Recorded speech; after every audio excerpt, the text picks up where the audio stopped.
Bismillahirrahmanirrahim. Assalamu alaikum, dear students. Welcome to the next class of CS131, Chapter 10, Graph Theory in Discrete Structures. In today's lecture, I'll be talking about section 10.3, which is basically something about graph isomorphism. In the previous chapters, we have discussed some graph terminologies, something about types of graphs, and some typical basics or fundamentals of graphs that will be needed in this lecture and as well in the maybe next few lectures. So without further ado, let's start with the chapter 10, section 10.3, and let us begin with the formally with the how do we represent graphs and what is the concept of the graph isomorphism, right? So this is section 10.3, and in this we'll be talking about representation of graphs and graph isomorphism. So how do you represent graphs? Well, one way to represent graphs is what we call adjacency lists. Another way to represent graphs is what we call adjacency matrices. And the third way, and these are the three most common ways, or most well-known ways, simple ways in which we represent graphs as the incidence matrices. So let's start with what is adjacency list. One way to represent a graph with no multiple edges is to use adjacency list, which specify the vertices that are adjacent to each vertex of the graph. So you just specify which vertex is adjacent to which vertex, and in that way, in case of absence of a multiple edge in your graph, you can use that. For example, let's suppose this is your graph that you want to represent, right? Of course, the representation cannot be graphical because in that way, we cannot compare if two graphs are equivalent, or we cannot even compare if they have the same properties or some other particular sets, right? So a graphical representation is never the only representation. It is good for us humans to understand, but this one is very hard for a machine to understand, right? So for a machine, it will always represent, for this table, it can represent it in terms of an adjacency list. Note that there is no multiple edge that is available in this whole graph. And so for vertex A, the adjacency vertex will include anything that is neighbor to A. So in this case, it's B, C, and E. Those are the examples here. For vertex B, it is just A, right? For vertex C, it is A, D, and E. For vertex D, it is basically E and C, so CE. And for vertex E, it is A, C, and D, right? So just you can write out the neighbors of each vertex that are adjacent to each vertex. You can just write those vertices out alongside the name of the vertex, and that is what we call an adjacency list for a simple graph. Similarly, let's take this one. This is a directed graph now, and in case of directed graph, again, the adjacency list is quite the same.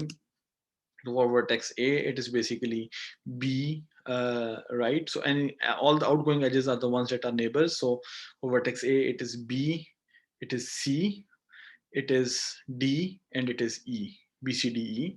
For vertex B, it is this vertex B, and then you can see this outgoing edge towards D, so it's BD. So the direction here is important, and for each of the vertex, which is basically the initial vertex, we can then compute the terminal vertex as probably the adjacency list of a directed graph. And in that way, we can again communicate for C. For C, it is going to be C itself. It is going to be A, so A, C, and possibly E. For the vertex D, we notice that it is not the initial vertex in any of these edges. So it has got three edges that are coming in. All of them are coming in. So this is basically an empty list here. And there's no edge that is going out, right? So because there's no edge that is going out with this as its initial vertex, hence this is empty. For vertex E, on the other hand, you are going to D, you can go to C, and you can possibly go to B. So B, C, and E are your, B, C, and D are your terminal vertices for your initial vertex E, and this is the adjacency list for a directed graph. On the other hand, this is the adjacency list for a simple graph or an undirected graph. Okay, so the other thing, or the other way of representing a graph with no multiple edges, is to use an adjacency matrix, which stores both the missing and present edges or connections between all the vertices of a matrix. The good thing about adjacency list is that this is very This is a very scarce representation, and it will take up very little memory space in your program, right? On the other hand, if you go to adjacency matrix, it will always take the fixed storage. It will always take the fixed values, regardless of if an edge is present or not present, if two things are connected or not connected. So for a graph that has got very scarce edges, I think the adjacency list is an excellent way to represent it. But if you've got a lot more edges, and in terms of accessing a variable, as well as in terms of um, memory, in terms of specific operations, an adjacency matrix is a way better approach. It's basically a matrix. It can represent graphs with no multiple edges, again, through adjacency matrices, and it shows both the missing and present edges or connections between all the vertices of the matrix. So suppose that G is a graph with vertex set V and edge set E. It's a simple graph where this is the number of vertices in V is basically n. Then suppose that the vertices of G are listed arbitrarily as V1, V2, and Vn. So that's the way you represent these vertices. Then the adjacency matrix A, or A of G as it is called, of G, with respect to this listing of the vertices, if you list them like this, then it is the n by n 0, 1 matrix. So it can contain only the values 0 or 1, right? So it's a 0, 1 matrix with 1 as its ijth entry. You always have 1 at its ijth position whenever the vertex Vi and the vertex Vj are adjacent to each other. So they have a connection between them and an edge exists. So it's always 1 whenever an edge exists, and it's always 0 as its ijth entry when there are no when they are not adjacent with each other. In other words, if its adjacency matrix is A is equal to Aij, so that's the mathematical notation of a matrix. The Aij is always 1 if Vi and Vj have an edge, Vi and Vj is an edge of G, and it is 0 when Vi and Vj is not an edge of G, right? So for a simple graph, you should note that an adjacency matrix of a graph is based on the ordering chosen for vertex. So if you chose a different arbitrary order in this particular point, then the adjacency matrix will be different for the new ordering. Hence, there may be as many as n factorial different adjacency matrices for a graph with n vertices, because there are n factorial different orderings of n vertices. The adjacency matrix of a simple graph is symmetric. That is, if you have a simple graph, then the adjacency matrix is symmetric. For an undirected graph, that is true. That is, Aij is equal to Aji, because both of these entries are 1 when Vi and Vj are adjacent, and both are 0 otherwise, right? So that's why they'll be symmetric. So symmetricity exists for a simple graph. Note, this is a simple directed graph.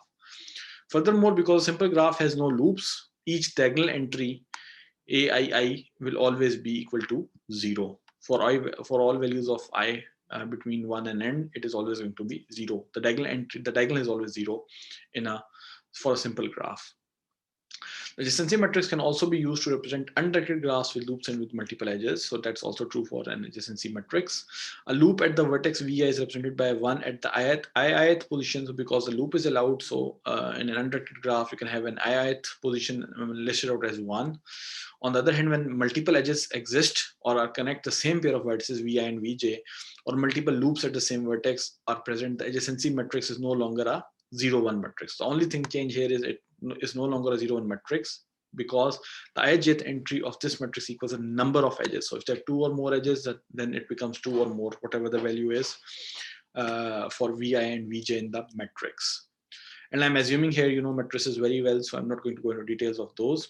So all undirected graphs, including multigraphs and pseudographs, have symmetric adjacency matrices. So regardless of it will no longer be a 0, 1 matrix, but it will always remain a symmetric adjacency matrix. Even if you have a multigraph or a pseudograph, a multigraph is one that has edges, multiple edges, but no loops. A pseudograph, on the other hand, is a multigraph that also has loops in it, right? So a simple graph with multiple edges and loops is called a pseudograph. A simple graph with just the multiple edges is called multigraphs.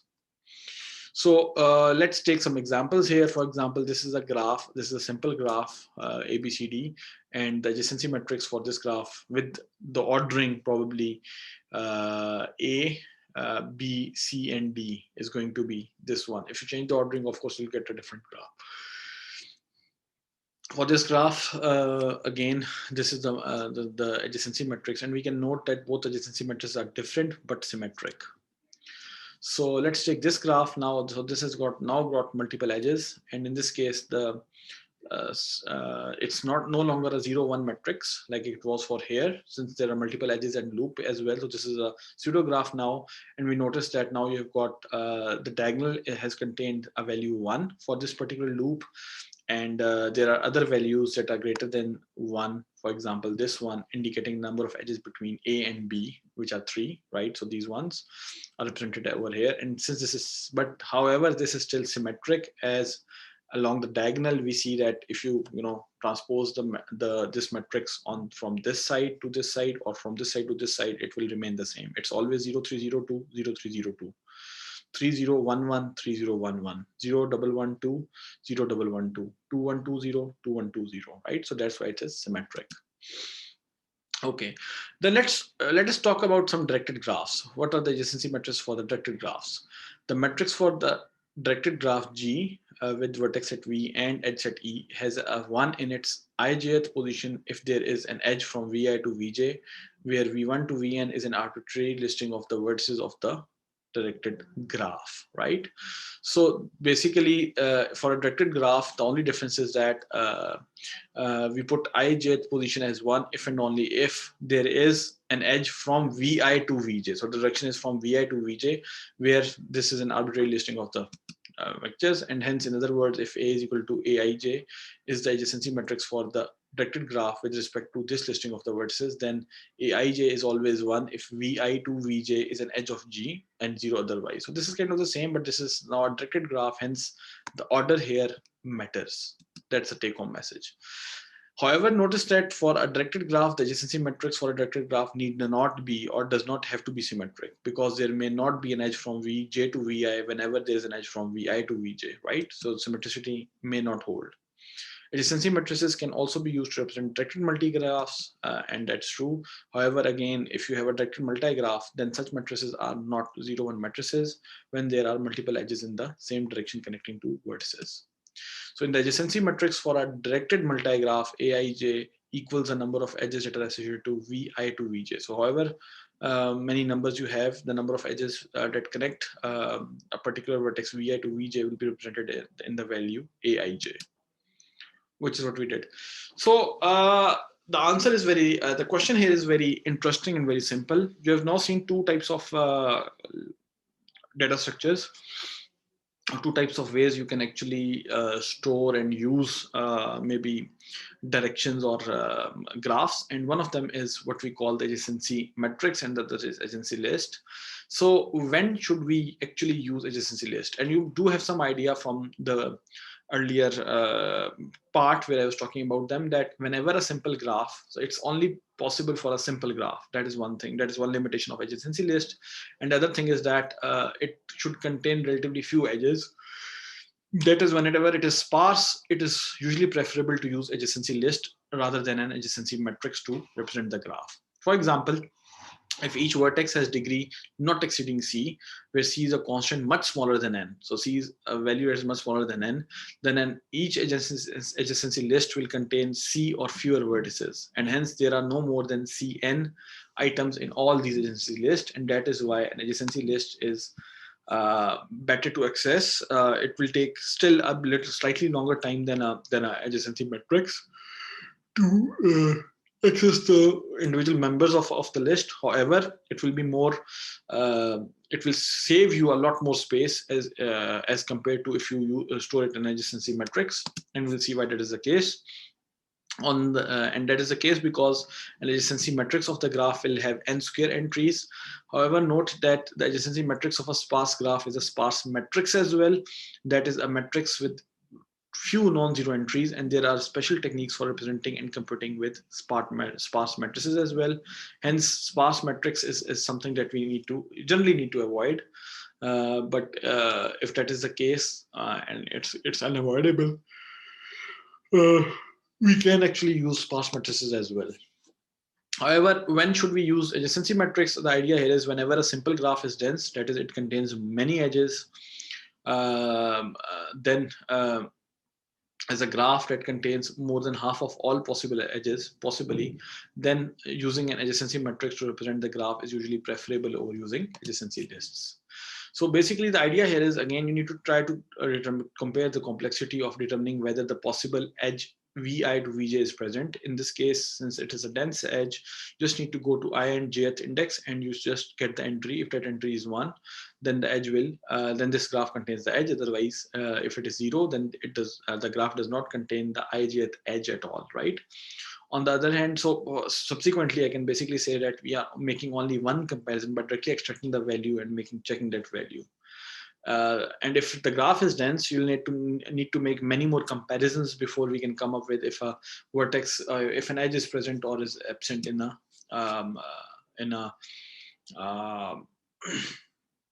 typical adjacency list, right? So for an adjacency list, it might be not advisable to use this. So subsequently, I can basically say that such an operation can require big theta of v comparisons with many edges, where many edges are present. And the topic of big theta and big omega and so these kind of topics are basically present in chapter 3, which we'll probably discuss at the end of this chapter, right? So for now, the only thing that you need to know is the number of comparisons you actually need to make for a sparse graph would be too few, actually, right? But you're basically not being memory efficient. You're taking up too much memory for a very trivial task that can be performed in adjacency lists. However, if the graph is dense, like in this case, then an adjacency matrix is a better choice. I think another reason why I would like to use an adjacency matrix is whenever I have got a multi-graph or a pseudograph, etc., or a directed graph with multiple edges, or a multi-directed graph, or a multi-directed graph with loops, I'm going to use the adjacency matrix as my possible data set. However, another common way to represent graphs, the third way that I talked about, is the incidence matrices. And incidence matrices are very simple because all they do is let G be a graph with vertex at V and edge at E. Let it be an undirected graph. Suppose that V1, V2 up till Vn are the vertices and E1, E2 up till Em are the edges of the graph G. Then the incidence matrix with respect to this ordering of V and E is the n by m matrix. So n edges, n rows, right, and m columns. So n by m matrix M, such that mij is where mij is equal to 1. The value is 1 whenever the edge ej is incident with the vertex vi. So if the edge has one end available, and that edge is said to be 1, right? So that vertex is, that row and column is said to be 1. Otherwise, it will be set to 0. And we'll see an example soon. Let us suppose that this is our matrix v1, v2, v3, v4, v5, and we have got e1, e2, e3, e4, e5, and e6 as our edges. So we'll notice that we'll on the columns we have got all the edges, right? So this is how an incidence matrix is made. And on the vertex side, on the row side, you have got all the vertices. And the value is 1 whenever e1 and v1 are the edges present here. So for example, e1 is an edge incident on v1, you have got 1 here, and the other vertex that e1 is connecting is basically v4, so it is also 1 there. So in each row, for an undirected graph, we can notice that there are exactly 2 entries that are 1, and exactly all the other values are basically 0. So this is a 0, 1 matrix for a simple graph, which we can show over here.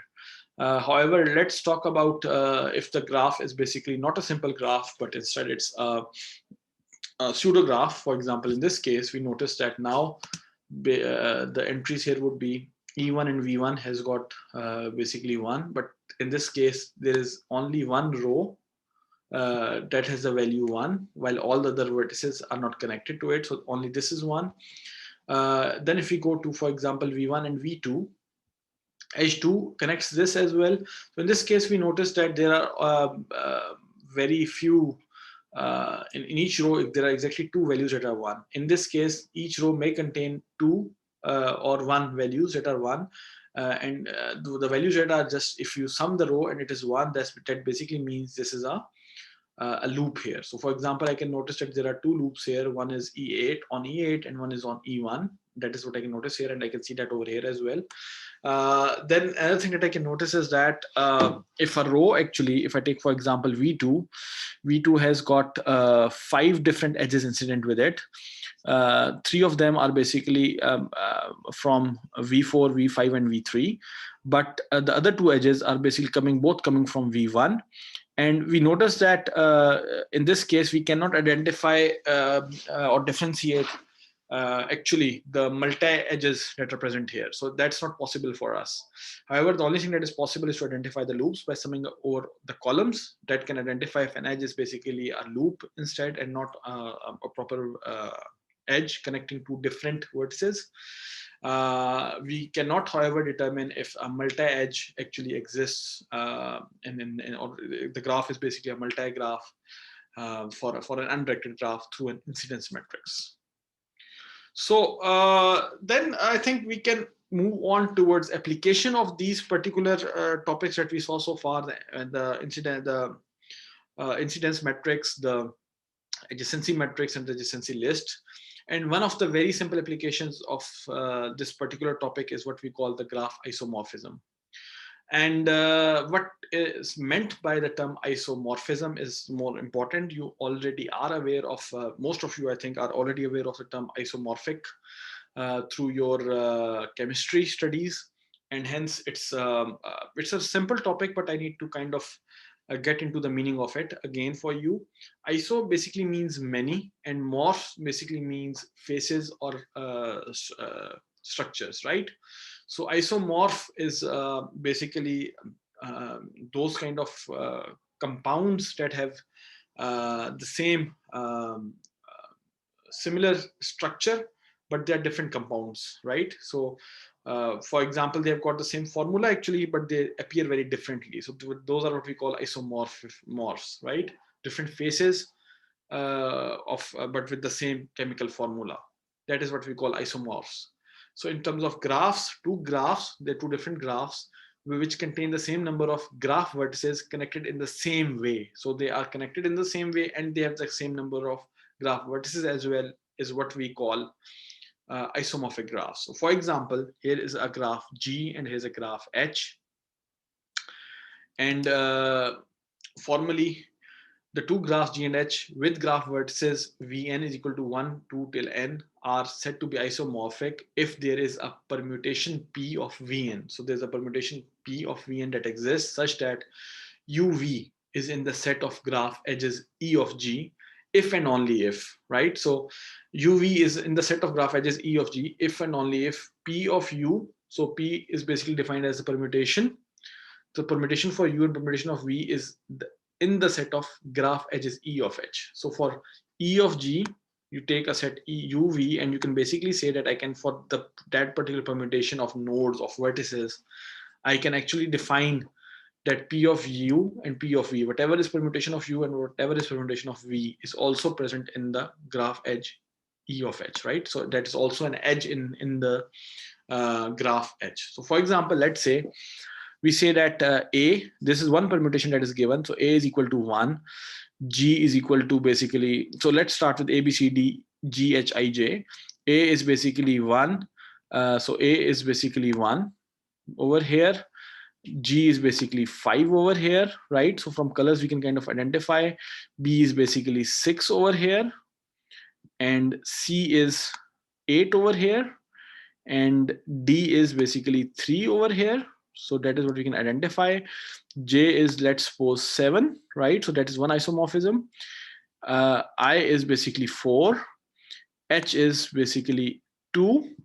And finally, yeah, so we have now kind of given an isomorphism, a connection, a comparison between these two different graphs such that A is equal to 1. So if you perform the permutation function on A, you get 1. You perform this on B, you get 6, and so on. So these are different permutations. And what we note here is that A is connected to G, H, and I. So hence 1 should be connected to whatever is permutation of G, which is 5, whatever is permutation of H, which is 2, whatever is permutation of I, which is 4. So 1 is connected to 2, 5, 4, which is true. Similarly, for each of the vertex, we can see that, for example, B is connected to G, H, and J. So B is connected to G, H, and J. So B is connected to B is basically the vertex 6. It should be connected to G, which is 5. So 6 is connected to 5. 6 should be connected to H. The corresponding function of H, corresponding vertex of H is 2. So 6 is connected to 2. And finally, B is connected to J. Hence 6 should be connected to the vertex that is equivalent to J, or that has been marked to J, which is 7 over here. So we notice that 6 is connected to 2, 5, 7. So this is again satisfied. If the rule exists for each and every single edge and each and every single vertex present in graph H, then these two are said to be isomorphic. And this is whenever you want to prove isomorphism, you have to give up this particular table, the isomorphism between them.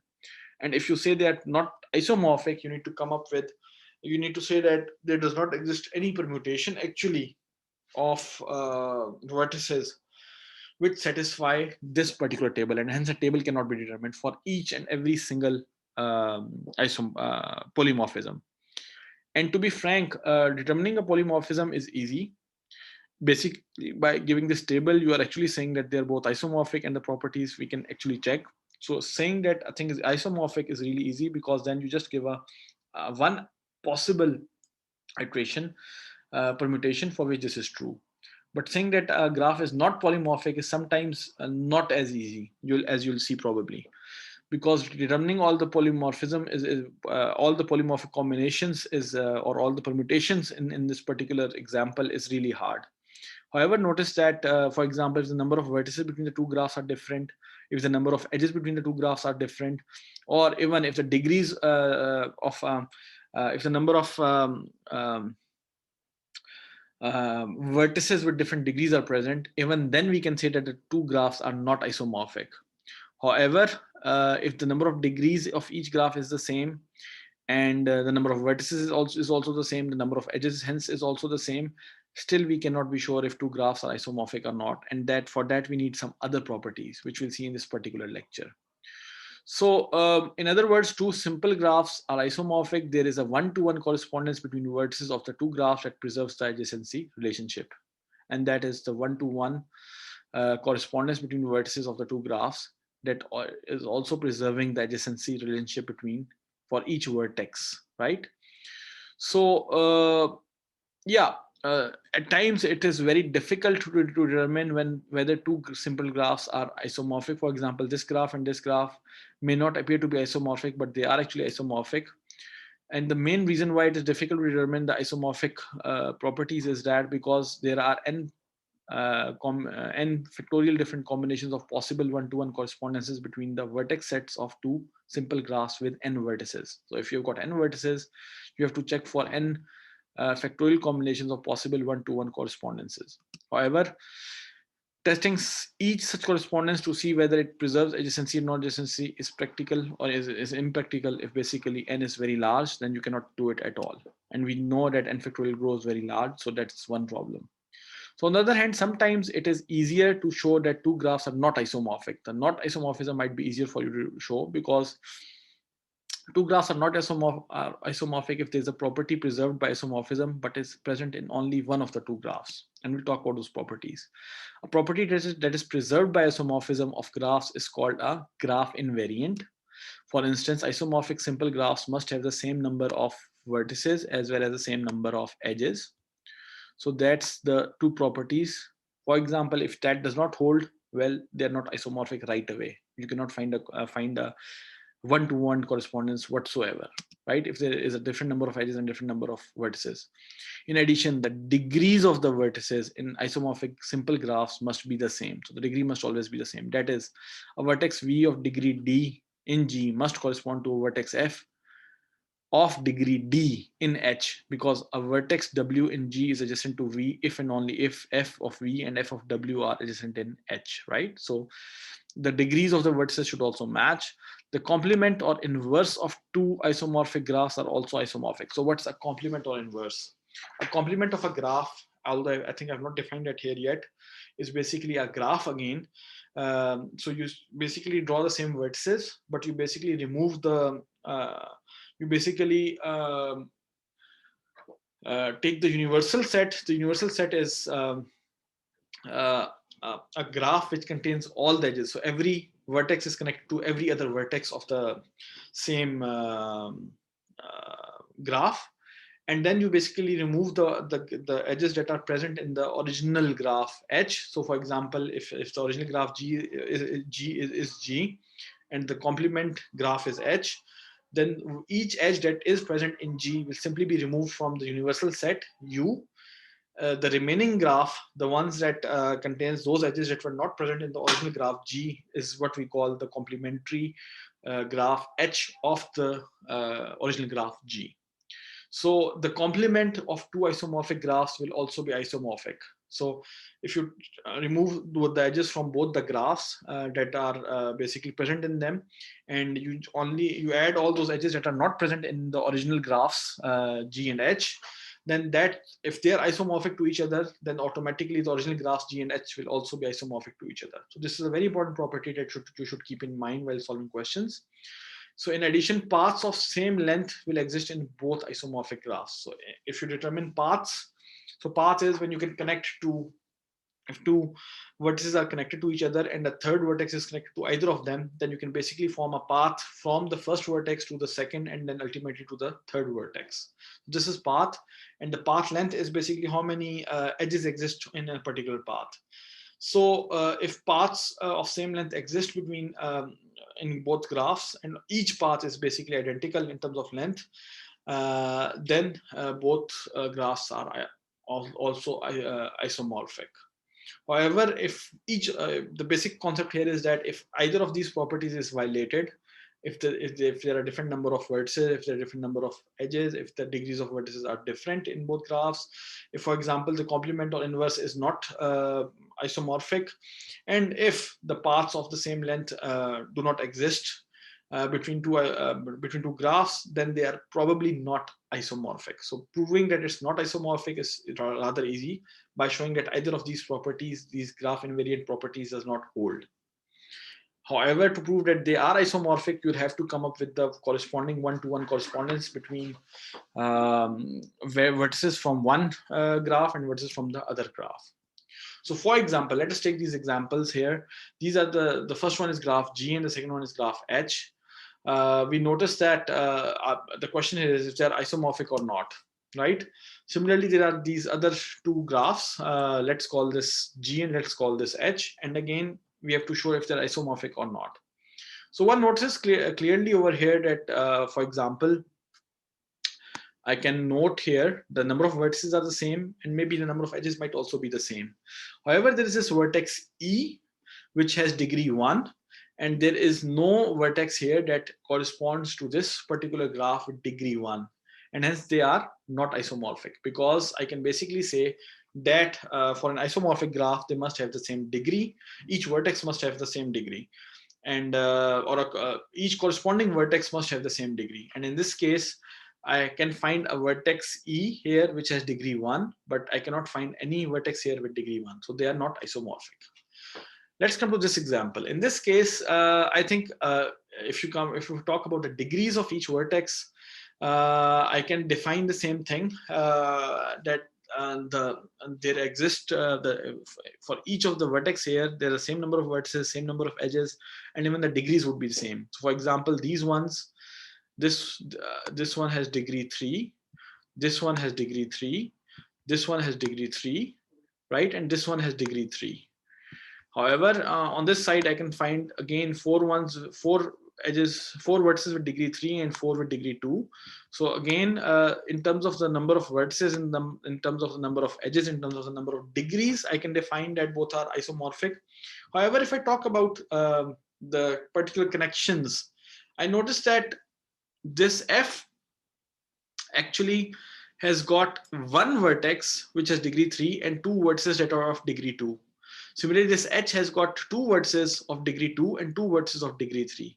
However, when you talk about these, the corresponding vertices, I cannot actually find any such vertex that has got only one adjacent vertex that is of degree 3 and two vertices that are of degree 2. So in that case, basically, since the adjacency matrix is different, the connections are different, they are also not isomorphic. Because if you now determine paths of particular length, I can basically say that this one will have a different possible path lengths as compared to this one, and that's why they are not isomorphic. So let's talk about these two vertices. So these ones are clearly isomorphic because H and D correspond to B and F, right? And similarly, I mean, we can basically say that if we talk about this SVWZ, this is the path that is being shown over here. And we notice that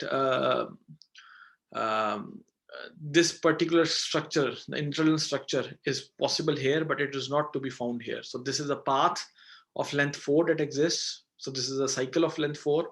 However, no cycle of length 4 exists over here that corresponds to S, W, Z, and Y. So they're not isomorphic either. So let's talk about this other example. Is this isomorphic or not? And for this, I think again you need to find, either you need to give a corresponding mapping, or you need to find a property that where the graph G does not match with graph H. And virtually what we notice is that if we take this V6 out to this point, actually, so if we stretch this V6 out and bring this to the center point, then both graphs are exactly equivalent, as well as each property that you can check will hold.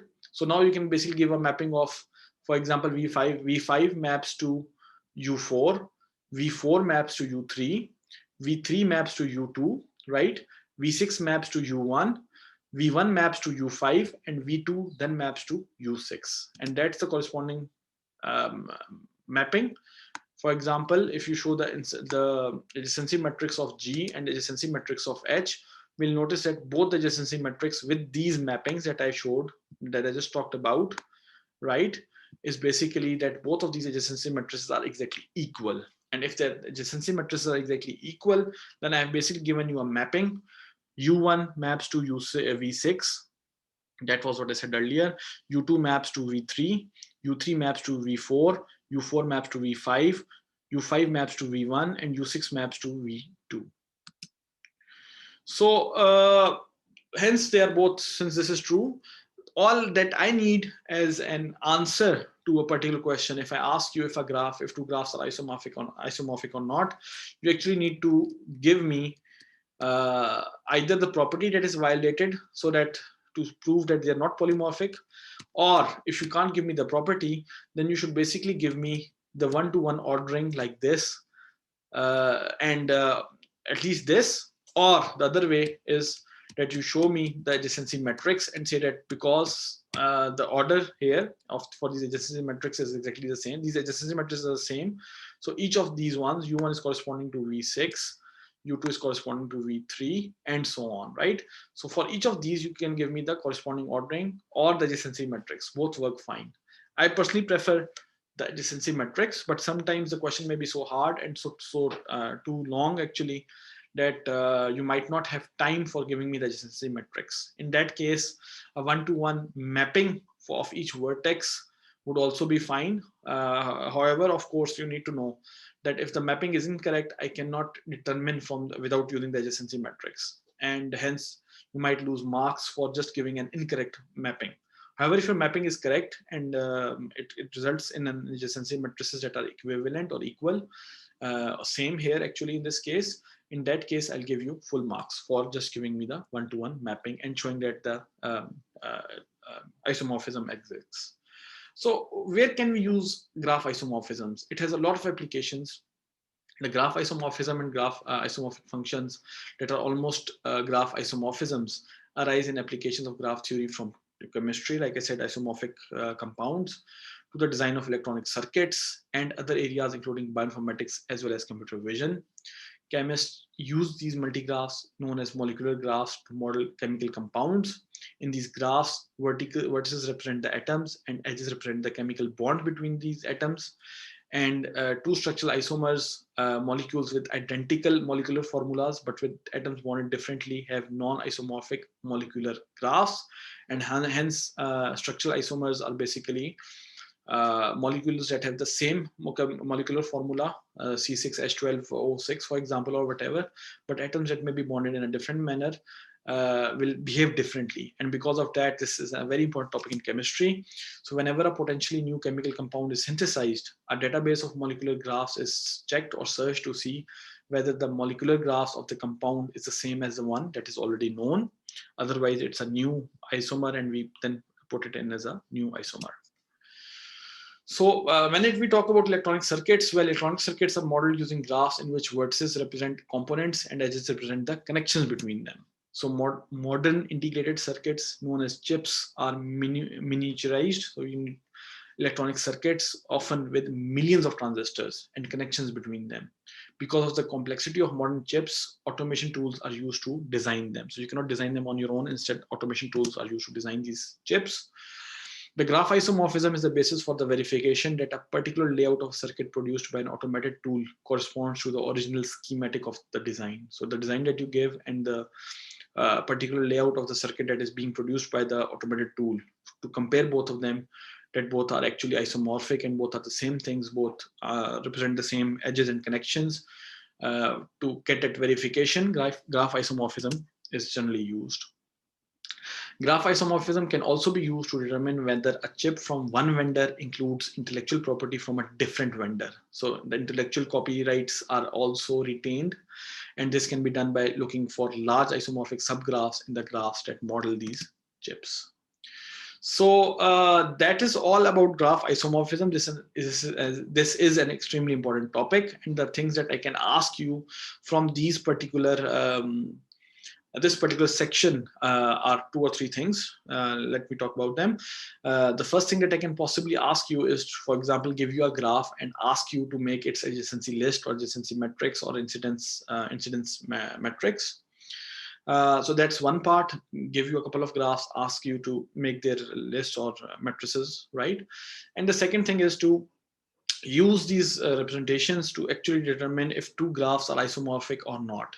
And you should know the properties which you can use to say if 2 graphs are isomorphic. You can use these properties to say if both graphs are not isomorphic, and so on. So that is all for chapter 10, graph theory, section 10.3, which was about connectivity and which was about graph representation and isomorphism in graphs. In the next section, which is going to be section 10.4, we'll talk about graph connectivity, which is again another very important topic. So you can see that actually by the section 10.3, we have now started to talk a little bit more about applications of graphs, about specific properties of graphs that are very important for certain characteristics. And we will discuss this even further in the upcoming sections, which is section 10.4, 10.5, 10.6, 10.7. and probably 10.8. So those are the 5 next sections that I'm going to target in the next lectures. I hope that you were able to understand what I talked about in the current lecture, and you'll be able to apply this. You need to go through the section exercises to see if 2 graphs are isomorphic or not, and if you are able to represent a graph in terms of its adjacency matrix correctly. Adjacency matrix, incidence matrix, or adjacency list, whatever is the right structure for it to be represented, or whatever is being asked to you in the exam question. So with that, the current lecture comes to an end on section 10.4. I hope you're able to understand it better and you're able to apply it on graphs now, for at least for graph isomorphism and graph representation. See you later. Take care. Allah Hafiz.